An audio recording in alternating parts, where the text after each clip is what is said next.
Bem-vindos aos gélidos domínios e a Éter Tenebres.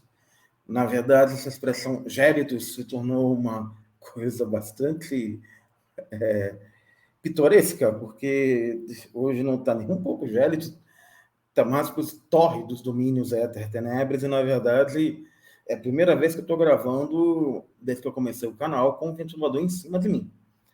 Eu imagino, eu estou olhando de lado para o ventilador, e eu espero que o ventilador, que ele não perturbe o som. Eu vou tentar gravar de primeira, não tenho muita paciência para ficar regravando. Se der algum problema, depois eu dou uma editada. Mas vamos lá, então retomamos hoje. Aqui eu quero andar um pouquinho com essa parte de relatividade geral, que é certamente o centro da nossa discussão, junto com a parte do vácuo quântico, né? Centro da discussão que envolve a pesquisa na área dura em torno do canal, né? Eventualmente também com uma discussão sobre fractais e tal, mas o canal em si é um projeto de ensino, mas ele que dialoga com a pesquisa na área dura, mas ele também dialoga com outras pesquisas mais voltadas para o ensino, mas certamente esse ambiente aqui é algo que é totalmente característico da gente, né? E característico do Éter Tenebres, e não da linha editorial que nós temos de propagar a astrofísica no nível mais alto possível e tentar ajudar quem está fazendo iniciação científica, pós-graduação e tudo aí. Óbvio que, como qualquer pesquisa científica, às vezes a gente derrapa e vai por caminhos não tão esperados, né? Isso é normal. A pesquisa está aí para isso mesmo, e a ciência está sempre suscetível a pressões, né? Então, hoje retomamos a resenha, a segunda parte da resenha do livro do Hermann Weyl, Space, Time and Matter, mas antes da retomada propriamente da resenha, tal como uma aula normal numa universidade, eu tenho alguns avisos. Primeiro é que o professor Domingos Soares acaba de me enviar um e-mail, e ele está informando, vou até colocar lá no blog depois, fazer uma postagem sobre isso aqui, que tem um site com material para astronomia disponível, quem quer estudar, certamente, principalmente aqui o último, Conceitos de Astronomia, do Bosco, certamente muitas dessas publicações, as ferramentas do astrônomo aqui, seriam um objeto para a resenha do canal, né, que tem o objetivo de resenhar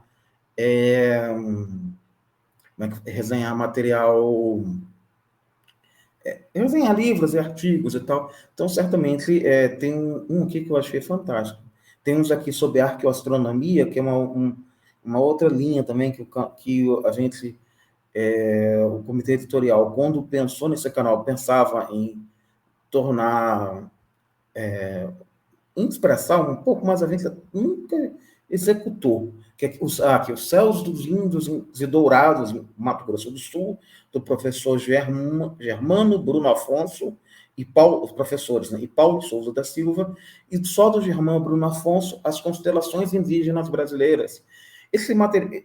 Essas publicações, elas estão todas disponíveis neste site, telescopionascola.pro.br/material. Tudo isso vai ficar tanto na descrição quanto no blog, como uma postagem própria sobre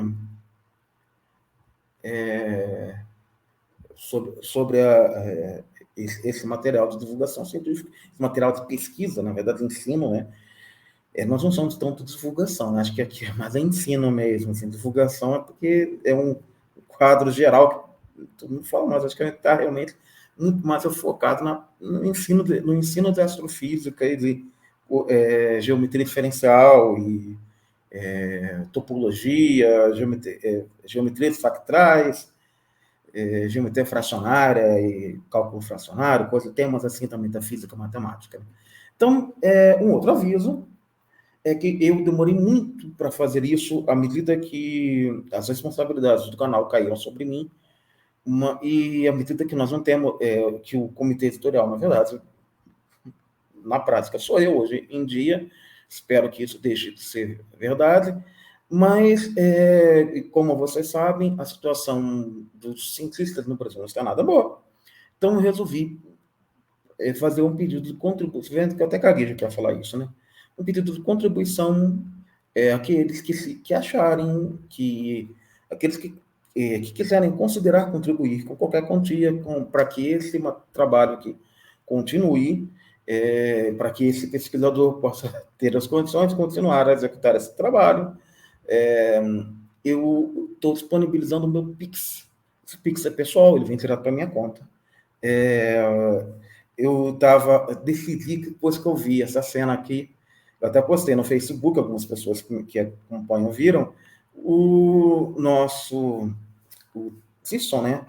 O Degrassi Thyssen, no metrô de Nova York, trabalhando, né? E eu até brinquei, né, na postagem, que botou alguns comentários bem negativos, que eu estava sofrendo do mal do... Como é que é o nome? Do mal do vira-lata, né? Da doença do cachorro vira-lata, por ser brasileiro. Só que, e dizer que os cientistas brasileiros não ganham bem, essa coisa toda, só que esse argumento não faz qualquer sentido, porque o Neil deGrasse Tyson não é brasileiro, o Neil deGrasse Tyson é norte-americano, então cientista ganha mal no mundo todo, não é só no Brasil, não. Que isso não sirva de argumento para que nós continuemos ganhando mal. É uma vergonha em qualquer parte do planeta.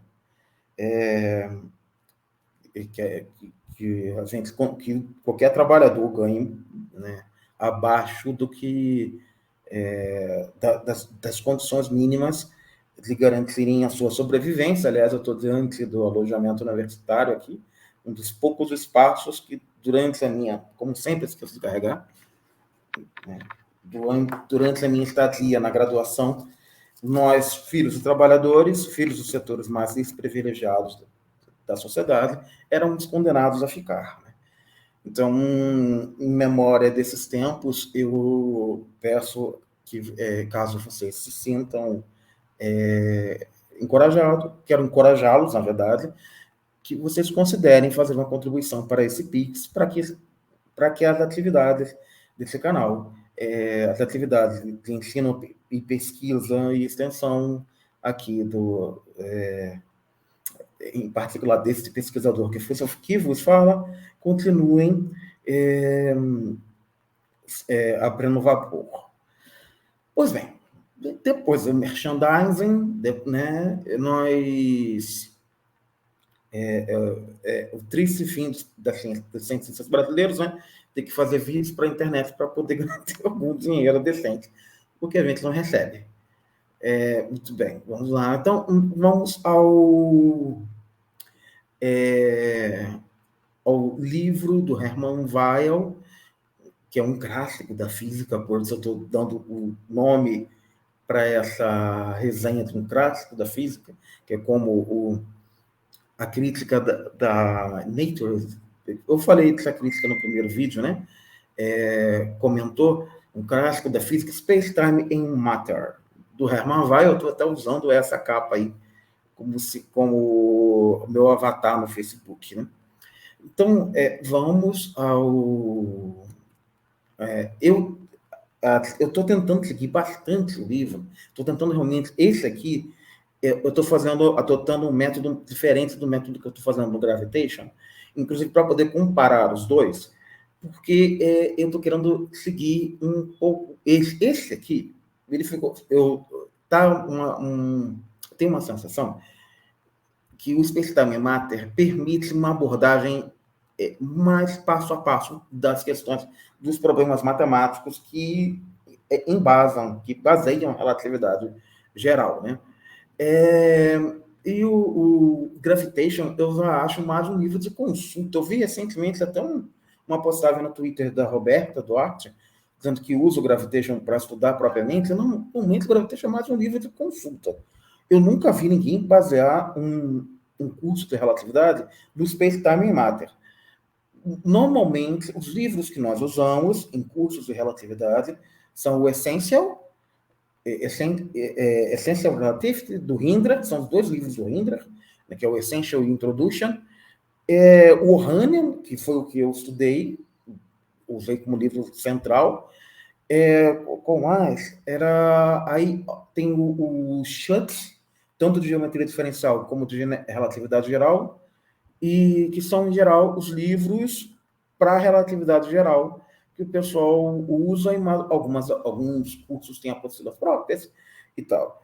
Eu mesmo estou editando alguma coisa, inclusive esse canal também é uma forma de divulgar esse trabalho de ensino de relatividade que eu estou tentando desenvolver. Que eu já tenho 2 publicações, eu tenho uma publicação e um pré-print na área de ensino, ministrei um curso na relatividade de verão de hidrodinâmica relativística, no último verão, no verão da Cosmos, CBPF, né?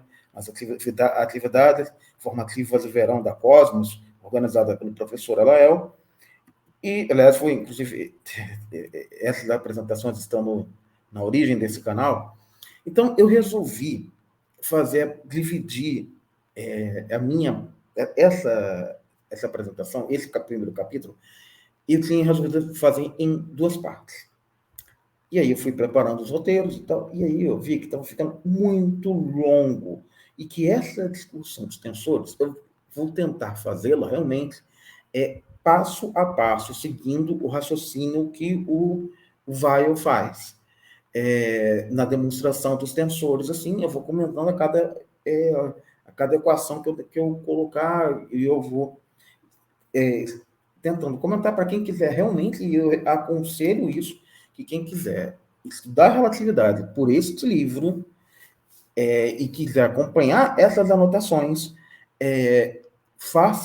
refaça todas essas contas que eu fiz procurando erro. Assim, é uma coisa, quem principalmente quer entender tensores, então uma boa saída por aqui para entender tensores, eu acho que está melhor do que o Gravitation. Normalmente as pessoas dizem que o Gravitation tem uma abordagem mais moderna, mas, por incrível que pareça, essa abordagem desse livro, que é mais primitivo, me pareceu mais agradável matematicamente, talvez até porque o Weil seja um matemático. Né? Então, nós vamos começar a tratar um pouco da álgebra dos tensores. Como eu sempre digo, esse tema vai voltar aqui outras vezes, e sobre álgebra tensorial.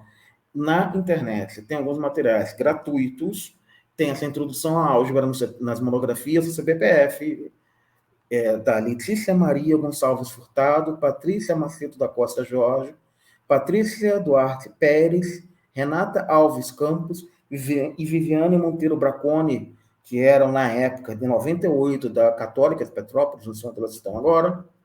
Tem esse aqui do Shapiro, da Federal de Juiz de Fora, Lectures Not in Vectors in Tensor Álgebra em Análise. Esse aqui me ajudou muito a aprender. Eu usei bastante esse cara para aprender, né? E tem esse aqui que por ser de Elon Lages Lima e por ser de um matemático, também de um matemático, os outros 2 são físicos, eu não conheço, mas eu também estou interessado em fazer uma resenha para ver qual a diferença de tratamento que um matemático do nível do Elon Lages Lima faria com a álgebra dos tensores, ou seja, não seria um approach totalmente voltado para a relatividade geral, mas eu gostaria muito de ver, então provavelmente esse vai aparecer aqui em algum momento aí da vida, que uma resenha sobre essa parte de tensores, que certamente vai ser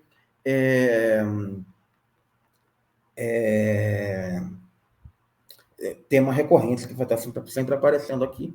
Essa não é a primeira vez, quer dizer, essa é a primeira vez, na verdade não, né, porque no livro do Gravitation já mostrei, então, essa não é a primeira vez, não será a última, e enquanto esse canal existir, sempre vai falar de tensores. Vai ser sempre um dos temas, né, estruturas algébricas, tudo isso sempre vão ser esses temas muito pertinentes. Então, eu apresento aqui, o livro ele começa com 2 transformações lineares. E aí é interessante que nessas duas transformações lineares aparecem um índice, um objeto, um alfa e k.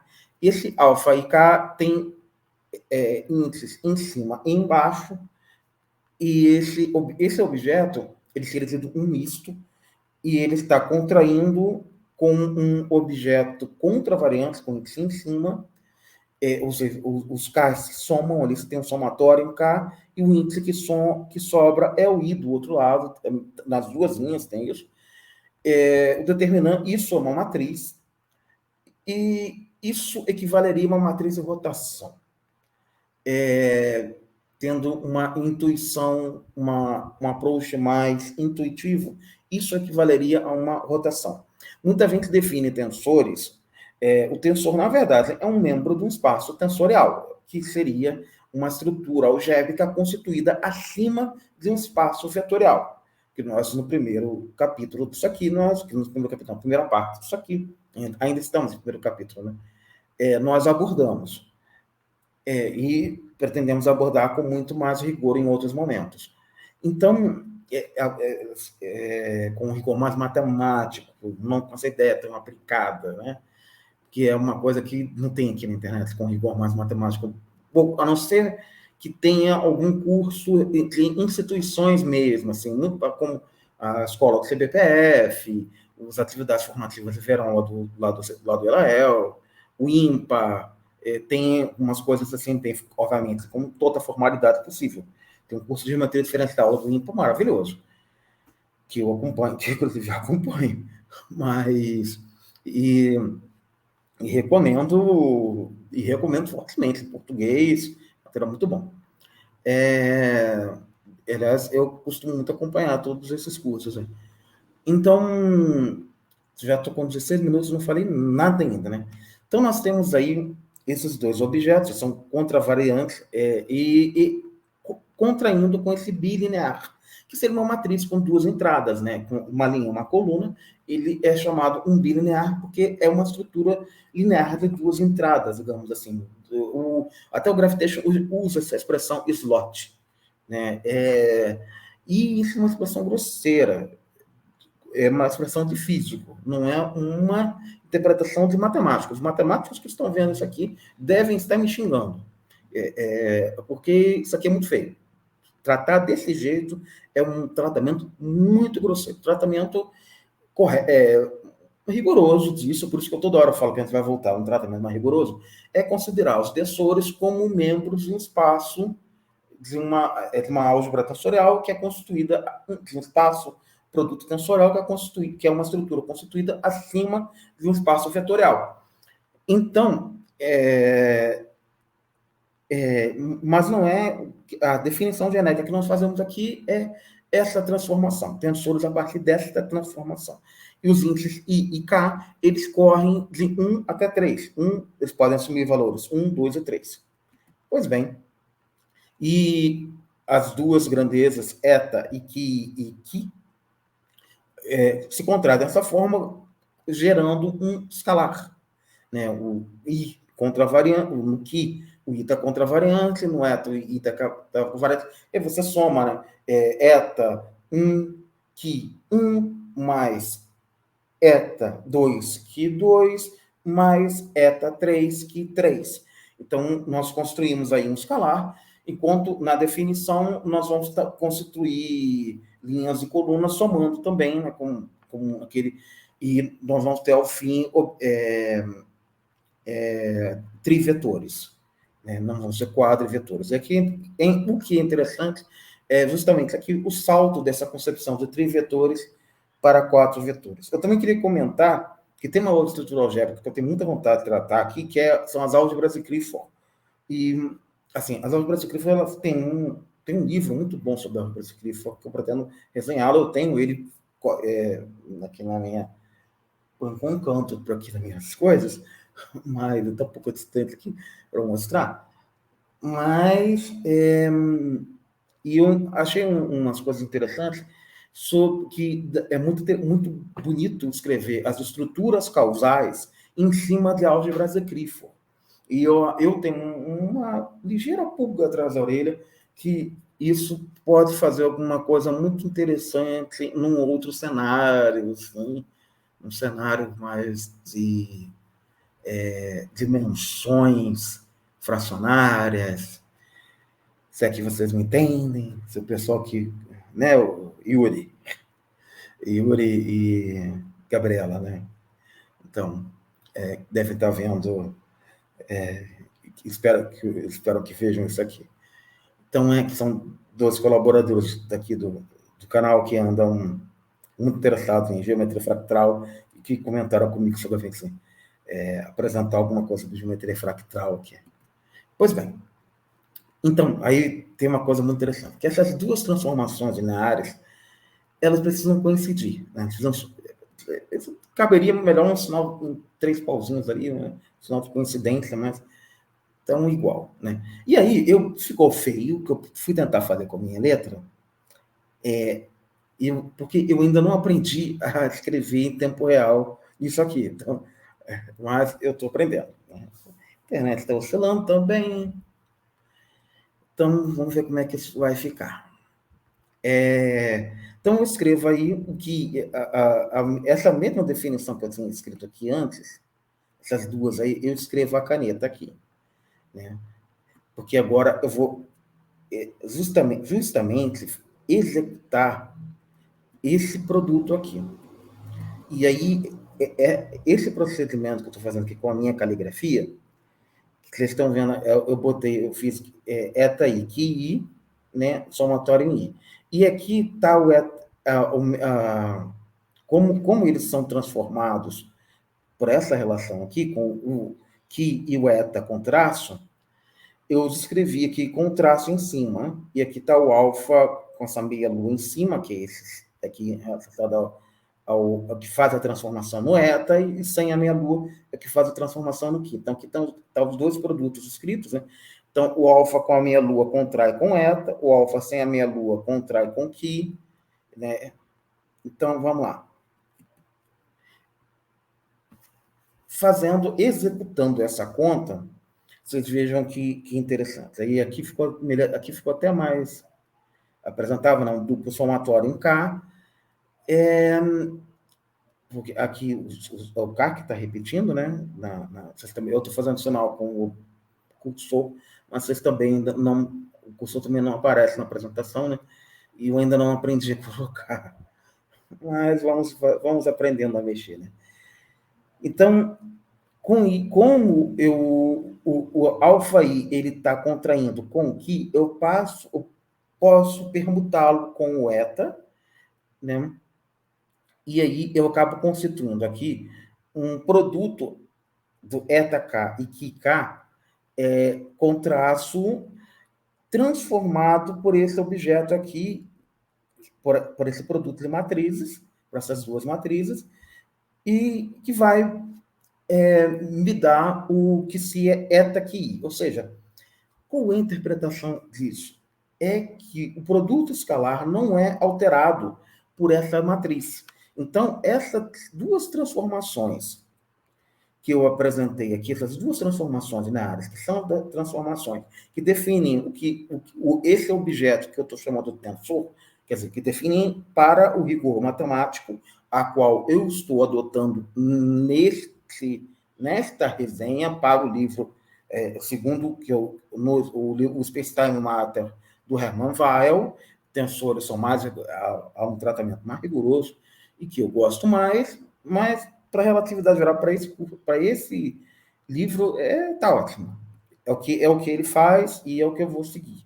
E é uma forma, não está errado, é uma forma, até parece que eu sou matemático, né? O que eu aprendi isso a vida inteira, de ficar levantando e abaixando o índice. E aí, hoje em dia, depois que eu aprendi a forma algébrica, fico com pudores. Mas vamos lá.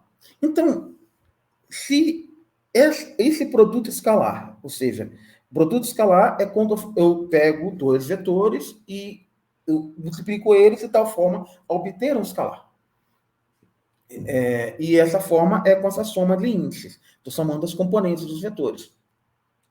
Do vetor contravariante com o vetor covariante. Ou seja, aí, né, fica eta 1, que 1, mais eta 2, que 2, mais eta 3, que 3. Então, o produto das matrizes, que é em I, ele tem que ser unitário. Obrigatoriamente, até eu coloquei umzinho aqui em vermelho, né? Não ficou aí. Então, essas matrizes, que I é alfa e elas precisam ser unitárias. Elas precisam ser unitárias. Na verdade, elas são um delta de Kronecker, que é esse objeto que eu estou mostrando aí, quando o I e K, ou seja, como uma matriz 3x3, na diagonal é 1, né, e fora da diagonal é 0. Então, esse é o requisito para essa transformação linear, que ela deixa o produto escalar invariante. Isso aqui é muito importante. É isso que a gente aprende, né? Capítulo 1, está no capítulo 1, seção 5, eu peguei essa equação 19 do capítulo 1, seção 5, para quem realmente estiver acompanhando, olhar lá. E fazer a conta mesmo, tem que refazer tudo isso que eu fiz aqui. Tudo isso, tem que fazer, senão não entende. Não adianta olhar, não.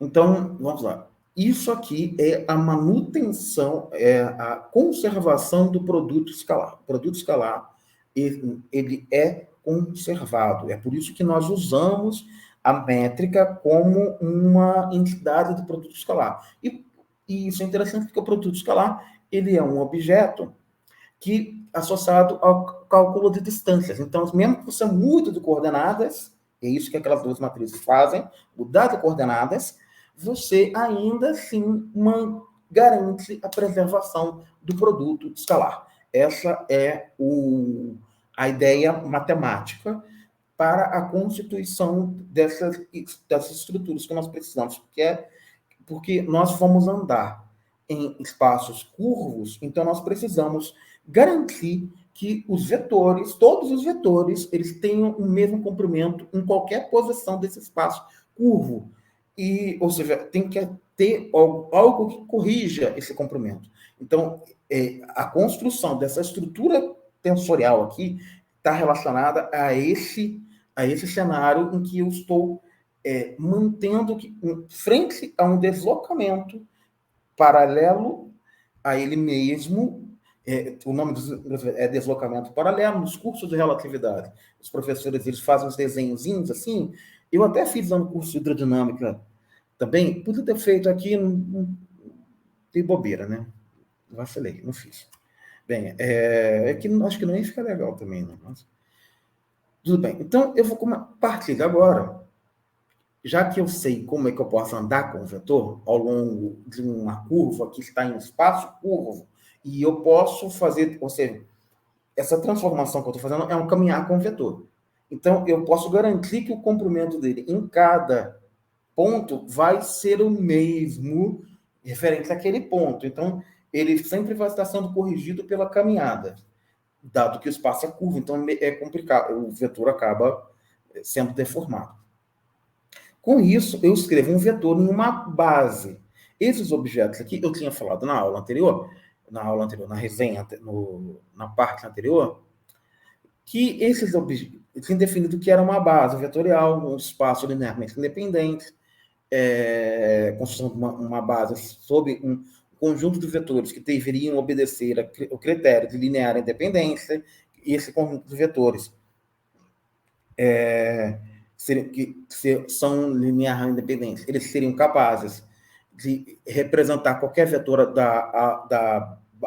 do espaço vetorial, logo, isso é uma base. Então, algebricamente, nós estamos definindo, fazendo essa construção algébrica, né? E aí está as nossas bases. Então, nós podemos mudar as bases, né? Dessa forma, a base com barrinha em cima do vetor e a base sem barrinha em cima do vetor. Então, nós temos que os coeficientes também mudam. Como que os coeficientes se transformam. Está tão calor que está passando cupim aqui. Vamos lá. Então, nós temos que esse vetor ele fica representado nessas duas coordenadas, né? a representação, ou seja, cada componente QI é, na verdade, o produto escalar do vetor pelo vetor unitário da base na direção, na iésima direção. Exatamente esse termo. Vou falar de novo, vocês podem voltar, né? Mas cada componente desse vetor X é o produto escalar do vetor X total, com todas as suas componentes, com todas as suas componentes, é o produto escalar da iésima, ou seja, com I igual a 1, 2, 3, do vetor total pelo iésimo elemento da base, né? Portanto, o coeficiente QI esse coeficiente o que multiplica a iésima, né? O iésimo vetorzinho da base. Então, com isso, nós constituímos a componente do vetor na iésima direção. Então, nós estamos constituindo aqui nas duas bases, na base com barra e na base sem barra, e apresentamos como é que ele se transforma, aí a transformação se dá por essa matriz K, que contrai, a alfa K contrai com IK. Então, nós vamos ter alfa, né? Alfa I1, I, Ki1, mais alfa 2, I, Ki2, mais alfa 3, I, Ki3. E aí, isso vai me dar o QI, né? Nesta base, né? Nesse sistema de coordenadas. Então, estou mostrando como é que eu mudo as coordenadas. E aí, com essa transformação, eu posso definir um objeto G e K, que seria exatamente o EIK, o produto escalar entre duas componentes da base. Então, aqui, esse G e K ainda não é a métrica, ele ainda não é a matriz que vai me dar a métrica, mas ele já está me mostrando alguma coisa. Por enquanto, ele vai ser um delta de Kronecker, né? Eu construo a componente com produto escalar construo o coeficiente com produto escalar entre esses dois elementos da base.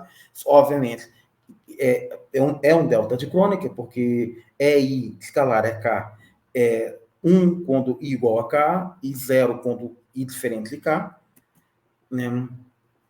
Então, nós temos aí, por conta disso, a constituição de um objeto G e K, e aqui nós estamos constituindo exatamente aquilo que o pessoal na física fala, né? Que é levantar e abaixar os índices. Então, notem que, de um lado, eu tenho K covariante embaixo, e a operação do G e K, nesse K, transforma o K num I, né? Ou seja, transforma o Ki do lado direito, K, em I. Então, o que nós estamos construindo aqui é o efeito que a métrica tem, que é essa matriz, que nós vamos chamar no futuro de métrica, e que nós vamos dizer exatamente que ela tem a função de medir distâncias. Isso está sendo construído, eu estou dando spoiler, né? Então, nós temos como é que a gente transita de um vetor covariante, que é um vetor que tem a interpretação de estar tangente, nós temos um espaço curvo, então, localmente, esse espaço ele é idêntico a um espaço plano, né? Isso é o conceito de variedade. A variedade riemanniana é localmente semelhante a um espaço real, de vetores reais, de uma estrutura vetorial foi em duas dimensões em duas, foi em três dimensões. Então, se você tem uma casca esférica, localmente o plano encosta nessa casca esférica. Por isso que o pessoal acha que a Terra é plana, né? Porque você tem sempre um plano tangente né? Tem até um pessoal aí aqui no YouTube que acompanha aqui o canal que fez o cálculo da distância para do que seria esse plano tangente, né? Essa seção circular do plano tangente, e a gente e não é grande, né? Assim, seria um plano que encostasse na superfície da Terra. Então, qualquer variedade, variedade é um conceito topológico, qualquer variedade é localmente semelhante a um espaço plano, dependendo da curvatura que ela tenha, porque sempre vai ter um plano tangente a ela, né? Ou um espaço que sem curvatura, de curvatura nula, seja de qual dimensão for, que vai ser tangente a ela, que vai coincidir com ela para uma determinada vizinhança. Né? É exatamente aí que está o conceito de que planos, por isso que os nossos sentidos têm a impressão que a Terra é plana, né? Porque até o limite dos nossos sentidos, eles não conseguem alcançar uma distância tal em que se dê para perceber a curvatura da Terra, a não ser que você suba uma montanha, uma coisa assim, mas aí você está mudando a perspectiva, né? Então, não, aí é outra coisa. Mas você estático num lugar, você não consegue perceber. Então, e a partir desses conceitos todos, ou seja, eu estou multiplicando, porque aí que é interessante, porque até agora, ou eu estava contraindo, estou sempre contraindo índices. Então, eu tenho um índice multiplicando com um cara de 2 índices, que está dando um outro cara de um índice só. E eu quero agora gerar um objeto trilinear, com 3 índices. Uma forma trilinear de 3 séries de variáveis, que depende do sistema de coordenadas, é chamado de tensor duplamente covariante. Ou seja, ele tem 2 índices embaixo, como alfa e k aqui, e um índice em cima, como L. Singelamente, contravariante é o terceiro índice, um índice que está em cima. As expressões para a forma linear em qualquer sistema de coordenadas, e saber sistemas de coordenadas vis. Vamos passar. Então, aí nós estamos construindo as coordenadas afins, que são essas coordenadas que levam em conta esses planos tangentes, né? Sim, é porque eu dei explicação antes de mostrar os slides. Então, aí está os lá, tá. Esse A, L e K é esse objeto de 3 índices, essa forma trilinear que eu estava falando. Então, e eu tenho ele aqui em duas, uma forma trilinear de 3 séries de variáveis, que depende do sistema de coordenadas, é chamado de tensor duplamente invariante, sim, com um índice contravariante, só um, né? Um de terceiro grau, se a relação acima for a seguinte: as expressões para a forma bilinear em quaisquer de 2 sistemas de coordenadas, a saber, sistemas de coordenadas. Então, nós temos aqui 2 sistemas de coordenadas, um sem barra e o outro com barra. Então, parece abstrato, mas né? Em um sentido mais amplo, uma quantidade de geometria e física será chamada de tensor se ela definir exclusivamente uma forma algébrica linear dependendo do sistema de coordenadas da maneira descrita acima. E, inversamente, o tensor é totalmente caracterizado se essa forma for conhecida. Então, nós estamos aqui definindo para o livro do Weyl o que é um tensor. Né? Ou seja, nós conseguimos manter que essa forma trilinear ela seja invariante para qualquer sistema de coordenadas. Você muda o sistema de coordenadas e a forma permanece. Por isso que ele é covariante, ele varia junto, né? Pois bem, então nós reestabelecemos aqui as combinações lineares para um vetor qualquer e reestabelecemos também, trazemos de volta que o produto escalar não muda para os diversos sistemas coordenados. Vamos, né?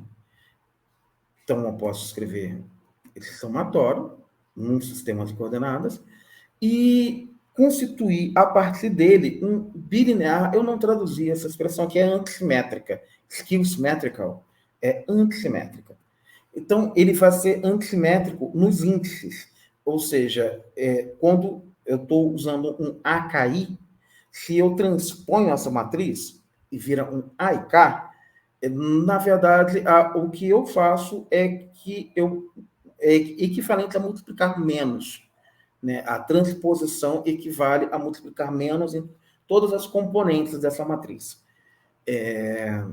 Pois bem, como nós estamos lidando com matrizes 3 por 3, porque o I e o K variam de 1 a 3, então vai ter A11, A12, A13 na linha de baixo. A21, A22, A23. Na outra linha, A31, A32, A33.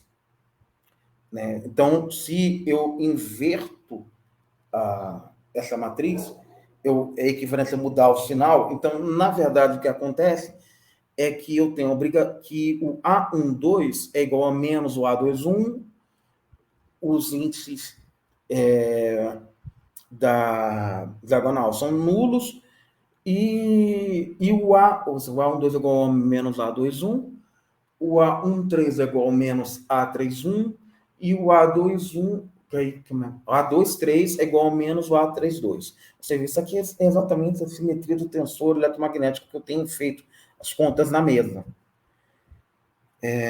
O tensor eletromagnético, ele obedece essa construção aí. Né? Portanto, eu defino como é que se faz um produto escalar, onde essa matriz G, que eu já dei spoiler, que ela vai ser a métrica, essa matriz G vai ser chamada de métrica, né? Embora aqui possa não parecer que o termo métrica, porque o termo métrica está associado a comprimentos, a ideia de medir alguma coisa, mas ele é exatamente isso. E por enquanto aqui ele está apenas associado com o produto escalar. Né? Mas o produto escalar ele tem uma interpretação geométrica, que é exatamente o comprimento quadrado de um vetor, quando você tira o produto escalar dele com ele mesmo. Então, é aí que está o conceito de métrica nesse momento. Seria o comprimentozinho dos vetores, né? Então, nós definimos o tensor métrico fundamental, né? Estamos ali definindo quem é ele, e definimos esse produto escalar com esse objeto, que é um tensor métrico fundamental, né? Então, o produto escalar está aí definido, e com essa dupla soma em I e K. Então, nós temos aqui um produto de dois vetores, dois trivetores, né?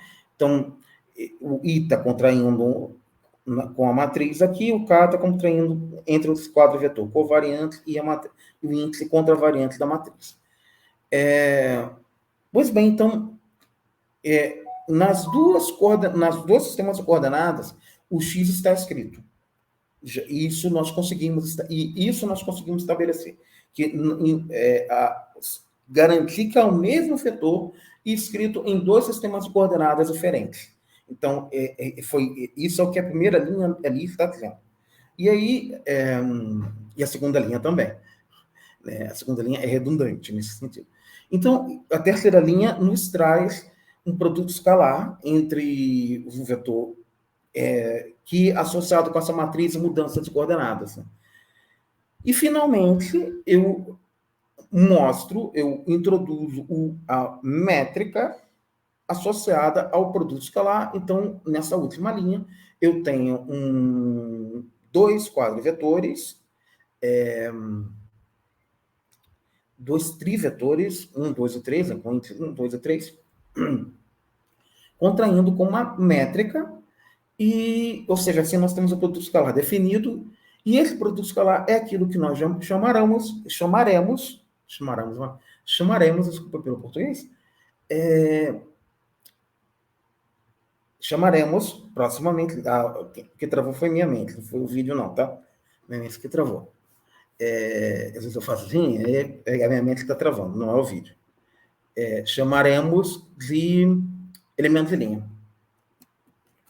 Pois bem, vamos, então tá aí os elementos todos constituídos e as igualdades entre eles garantidas, tanto ali com o setor Q e K estão com índices contravariantes, índice, e aí ele contrai com o vetor totalmente contravariante.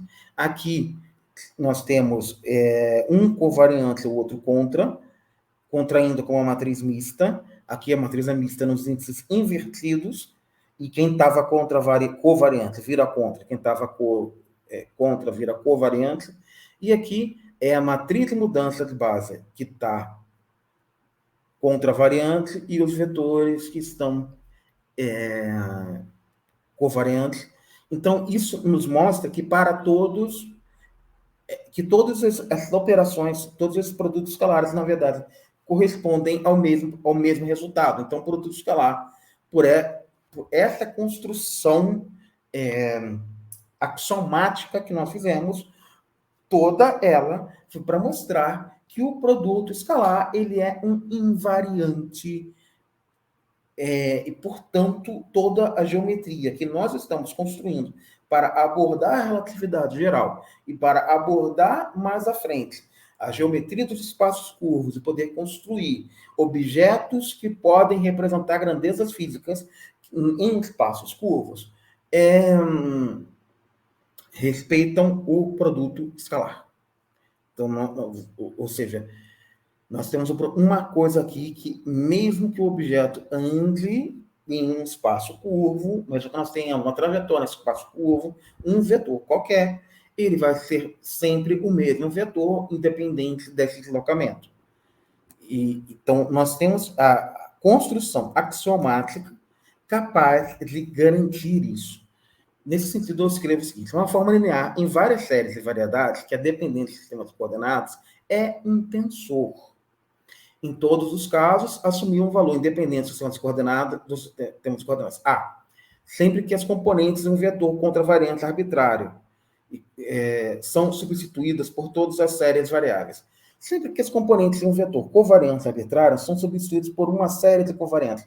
Na verdade, isso aqui foi redundante. Eu já tinha dito isso, que quando eu mostrei ali, eu boto essas slides para não esquecer de dizer. Pois bem, então eu estou mostrando aqui como é que você leva um vetor contravariante, que é um vetor que está no espaço cotangente, para um vetor covariante, que é o que está no espaço tangente, né, a um ponto em uma variedade. Então, a gente consegue construir isso geometricamente. Nem eu, nem o livro fizemos desenhos aqui, né, para demonstrar como é que é esse negócio. Seria muito pedagógico, o livro não faz. Provavelmente, essa concepção não existia na época lá do Hermann Weyl, inclusive porque ele era um matemático. Certamente, a constituição de desenhos ajudaria nessa exposição, né? Mas eu não fiz. O que não quer dizer que vocês não possam fazer. Porque, assim, é exatamente isso. Por que eu não fiz? Eu não fiz porque eu acho melhor vocês fazerem, assim, porque eu estou apresentando, mas eu acho que se alguém está estudando cálculo tensorial por esse material aqui, tem que botar a mão na massa. Né? Então, eu estou sendo novamente redundante, aí, definindo o produto escalar, tanto em I como em K, que é a mesma coisa, ou seja, nesse sentido, os índices são mudos, né? Vai sempre dar o mesmo produto escalar. E aí, nós temos que essa matriz, que é um GK, né? Ela é uma matriz, é um delta de crônica, porque nós estamos ainda no espaço euclidiano, tá tudo bonitinho, tudo plano, aqui não tem nada constituído. Então, a partir de agora, a gente entra. Eu pensei muito em trincar aqui, até porque eu estou com 49 minutos e 37 segundos mas a gente entra no exemplo de uma álgebra tensorial, em que eu vou começar a fazer exemplos. Por exemplo, agora eu vou definir o momentum e definir forças, né? Então, nós temos aqui a primeira equação ali é a lei de Newton, e a segunda equação é o momentum. Então, a segunda lei de Newton, a primeira equação, está aqui implicando uma força, e a segunda é um momento. A notação dele é horrível, porque ele escreve P no lugar de força, né? Então, confunde tudo, e o momento ele chama de G, mas isso é o que ele estava fazendo, então eu quis manter, mas fica aí a crítica. E nós, então, estamos construindo aí a multiplicação de tensores, né? Ou seja, a estrutura escalar que nós tínhamos definido, né? Basicamente, nós já tínhamos definido. Então, nós temos dois vetores, duas grandezas físicas. Nós podemos constituir um bilinear, né? Uma matriz, né? A e BK, e nós ficamos com uma grandeza desse tipo, C e K. Grandezas desse tipo aparecem muito na física. Um momento angular, por exemplo, podem ser representados por uma grandeza desse tipo. Eu já apresentei aqui no canal o tensor de Maxwell, né, que é uma grandeza desse tipo também, só que aqui não está dito ainda, não está garantido que a troca de índice vai ser antissimétrica.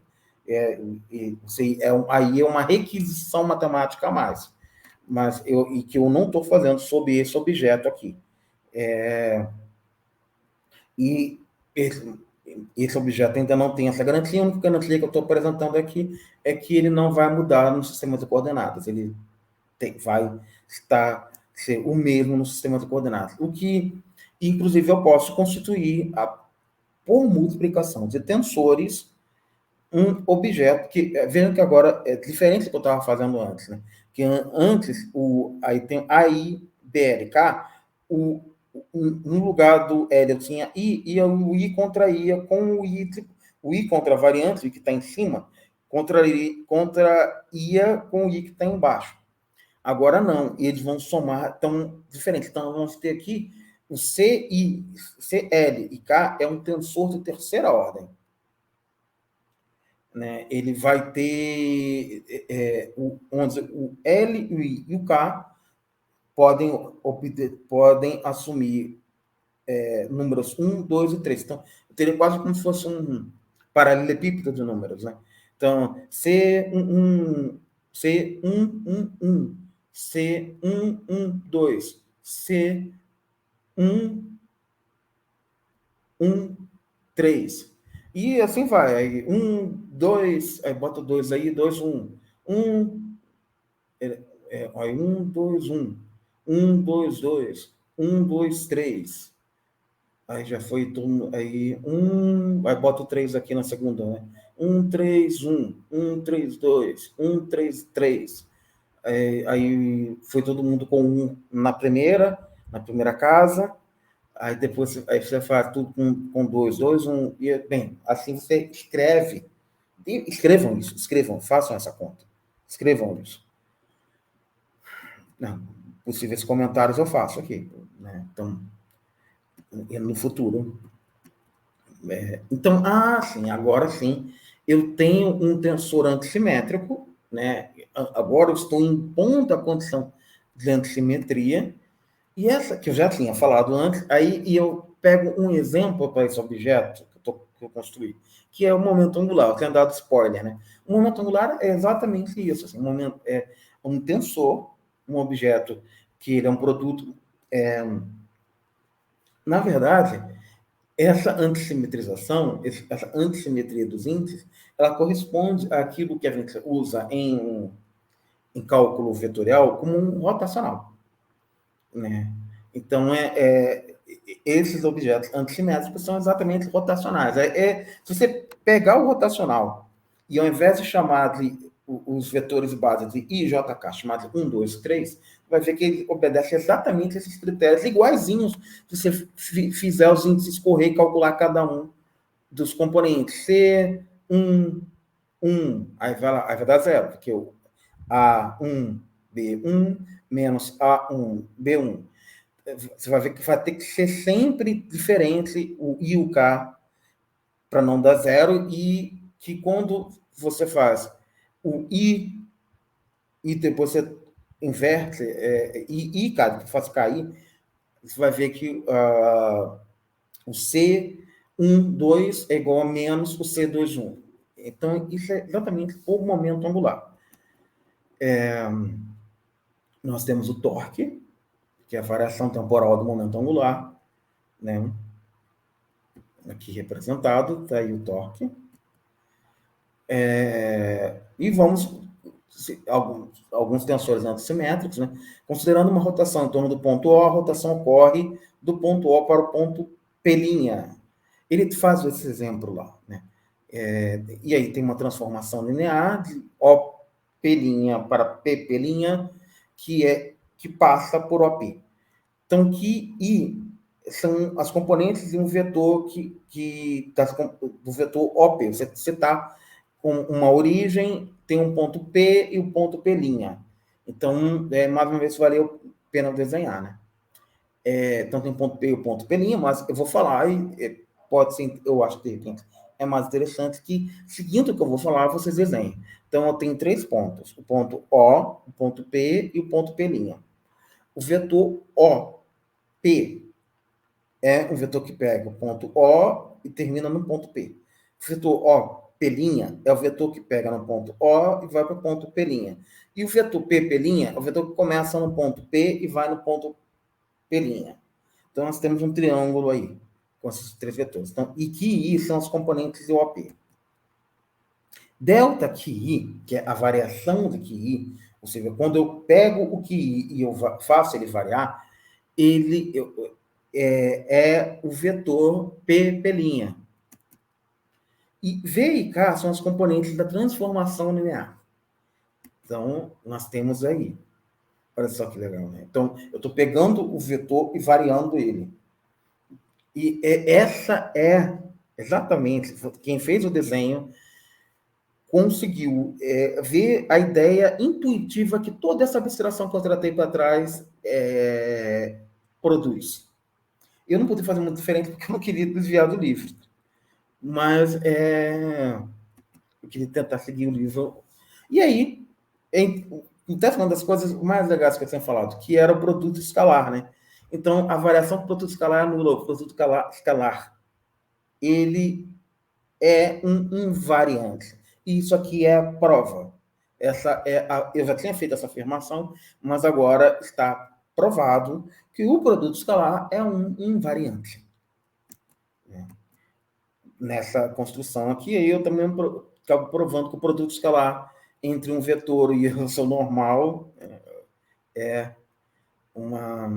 Então, tá aí, exemplos de tensores antissimétricos. Inclusive, vocês podem ver essa afirmação aqui, se vocês fazendo a regra da derivada, né, em cima do produto escalar. Você entra com delta dentro do somatório, e você faz delta QI, delta QI covariante vezes QI contravariante, mais QI covariante, delta QI contravariante. E aí, como se faz aqui do lado direito também, o G e K a gente já sabe que é 1 e 0, então ele é constante, então só vai atuar no QI, delta QI contravariante, QI K, mais G e K, QI delta QK.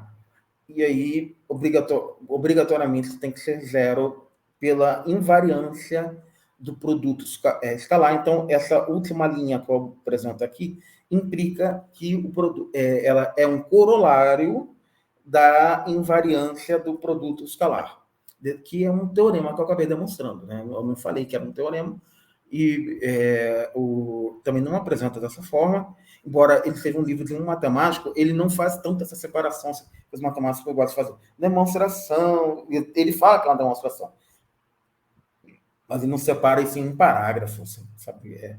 Isso eu achei... Não sei se na época os matemáticos já faziam, né? Então, o livro de 1918 já tinham essa... aí tá, a antissimetrização do vetor, né, VKI mais VIK, na verdade, do bilinear, né? Então, aqui eu estou mostrando como é que funciona para o bilinear, né? O bilinear VIK, que é o objeto que gera o deslocamento do vetor, né? Esse é o objeto, e é isso que eu estou mostrando aqui. Então, estou contraindo ou seja, que gera a mudança do vetor, e aí eu acabo vendo que ele é obrigatoriamente um objeto antissimétrico. Faço uma conta. Se quiserem, eu faço um vídeo fazendo essas contas, refazendo essa aula na mesa, mas aí vocês vão ter que botar um comentáriozinho aqui embaixo. Pedindo. Tá, então, com isso, eu constituo a cinemática de um corpo rígido e o seu eixo de rotação, né? Então, pois bem, seja uma massa pontual M situada num ponto P, o vetor OP é o vetor do centro de rotação, até o ponto em que essa massa está. E foi o que a gente acabou de fazer quando fiz vocês fazerem aquele desenho, que deu uma rotação, né? Então, aí eu tenho os vetores M, Q, I, K, que são componentes do vetor OP. Estou retomando aquela... Então, com isso, com essa estrutura tensorial que eu estou construindo, eu posso construir uma grandeza chamada momentum de inércia. Ou seja, isso aqui é a construção da estrutura daquilo que nós chamamos de triada de um momento de inércia, que é uma coisa que a gente usa em mecânica clássica 2. É 2? É 2. É que normalmente em mecânica analítica. Tem lá o livro do Nivaldo. Estou procurando aqui o livro do Nivaldo. É isso aí.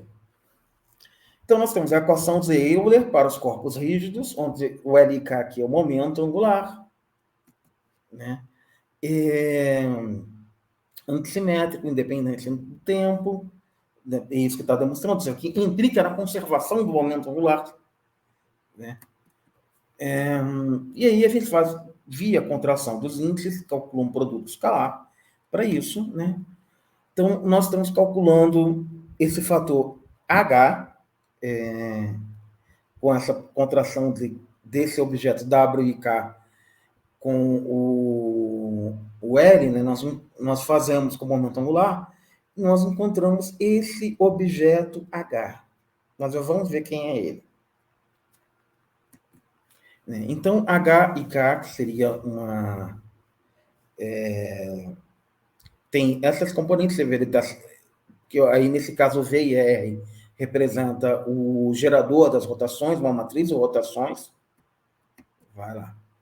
Então, nós temos, como eu disse, o tensor de inércia do corpo, H, para levar em conta a variação, né? E o TKI são as componentes, e são constantes, né, do tensor de inércia.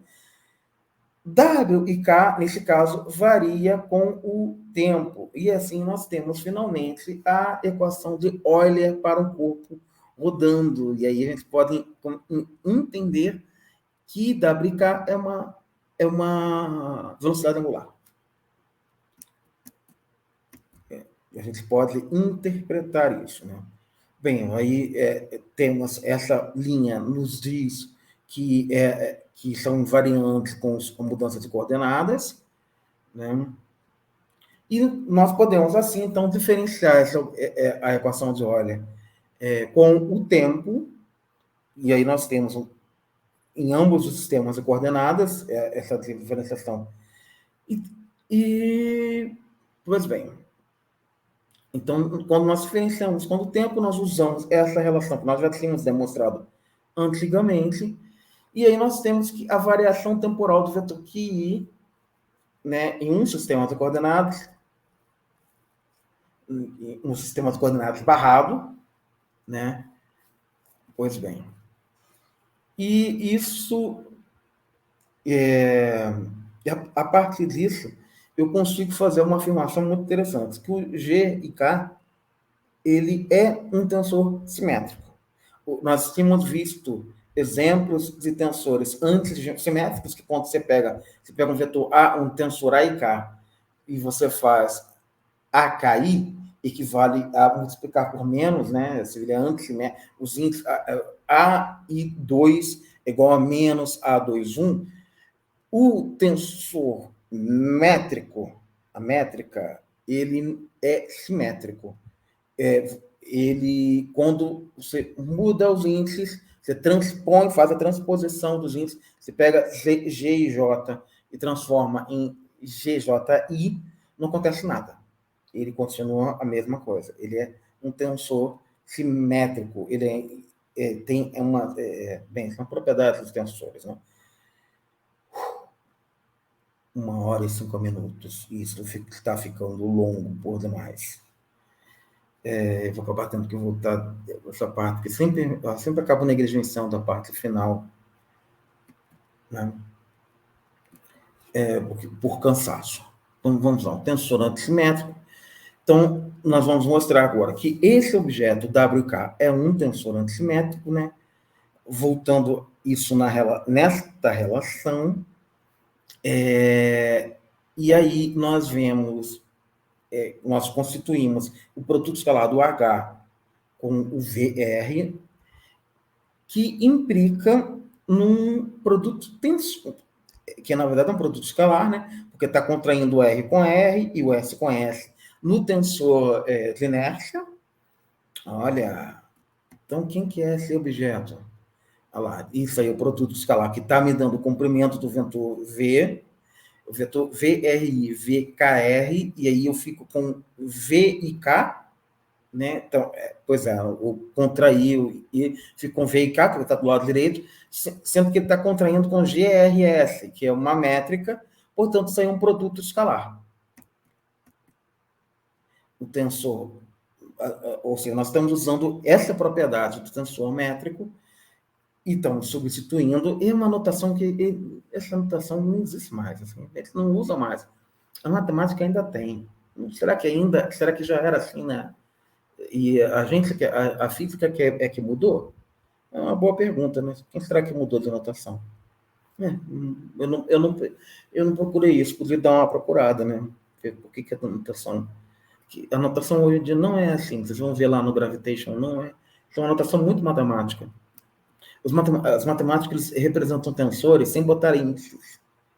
Ele pega lá, tensor de Riemann, que é um objeto de 4 índices, de quarta ordem. Aí eles botam lá R e pronto, você se vira que é um tensor de... E aí tem o tensor de Riemann, que ele dá a curvatura, e tem o tensor de Higgs, também dá a curvatura, só que são objetos diferentes, e de ordens diferentes. O tensor de Riemann é de quarta, e o tensor de Higgs é de segunda. É o tensor de Higgs que aparece nas equações de Einstein, de campo de Einstein. E aí, os matemáticos, eles não diferenciam. Então, assim, a gente que é da física está acostumado a ver, eles não a notação deles não é diferente de um para o outro. Então, assim, você tem que saber quanto é que é bem esquisito ler artigos de matemática, de geometria diferencial, quando eles mostram essas notações. Bem, eu não olhei ainda, eu tenho o livro, mas eu não tenho de cabeça como é que isso no livro do Manfredo Perdigão, de Geometria Riemanniana. Tem uma coisa que eu poderia olhar. Pode ser uma coisa para olhar para o próximo vídeo, né? Para fazer... como isso aqui é uma resenha, então, bem, eu estou assumindo que o T1 na verdade, o T1, estou assumindo uma das componentes. Então, assim, isso aqui vai acabar tendo que voltar aqui para fazer essa discussão, por causa dessa notação esquisita. Esquisita mesmo. Né? E aí, como eu tinha dito, o V e K é a velocidade angular. Pois bem, o TI é o momento de inércia principal. Mas eu vou fazer uma mudança para o TI estrela, que é essa mudança de coordenadas. Então, você tem o T1, T2, T1 estrela, T2 estrela, asterístico, né? T1 asterístico, T2 asterístico, T3 asterístico. Isso vai ficar claro porque nós temos aqui, na primeira, do ponto de vista indicial, a gente chega nessa equação, então fazer essa mudança de coordenadas aqui simplifica essa mudança de variáveis, né? Simplifica essa equação aí. Por isso que eu estou fazendo essa mudança. Por que não passa? O que houve? Ué, deu. Eu não entendi o que aconteceu. Eu ainda não terminava nisso aqui.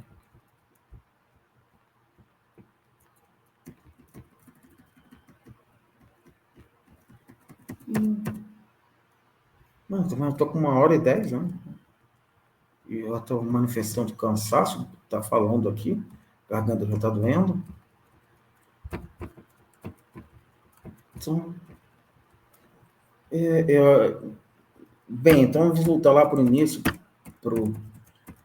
Deus, estou apresentando alguma versão, dava com outra versão, apresentei alguma versão debilitada desse negócio. Ou será que eu esqueci de fazer o final? Estou fazendo tanta coisa ultimamente, fazendo arbitragem no artigo, e ainda invento de fazer resenha de livro de relatividade. Mas vida de cientista assim mesmo, tá? Depois pior. A gente faz. E tem que fazer essas continhas todas aqui. Eu estou fazendo resenha de um negócio tão bonito. Resenha não, revisão de um trabalho de gravidade unimodular com um trabalho tão bonito.